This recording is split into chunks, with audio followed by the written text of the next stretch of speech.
ದಕ್ಷಿಣ ಕನ್ನಡ ಜಿಲ್ಲೆಯಲ್ಲಿ ಪಿಯುಸಿ ವಿದ್ಯಾರ್ಥಿ ದಿಗಂತ್ ನಾಪತ್ತೆಯಾಗಿ 9 ದಿನಗಳು ಕಳೆದರೂ ಯಾವುದೇ ಸುಳಿವು ಸಿಗದೆ ಪ್ರಕರಣ ಗೂಢಚರ್ಯಕ್ಕೆ ಸವಾಲಾಗಿದೆ.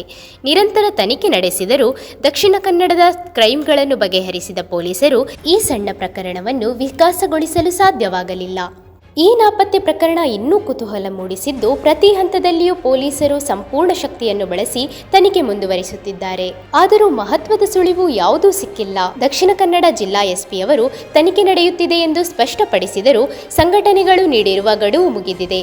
ದಿಗಂತ್ ನಾಪತ್ತೆಯ ಸುಳಿವೇ ಸಿಗಲಿಲ್ಲ.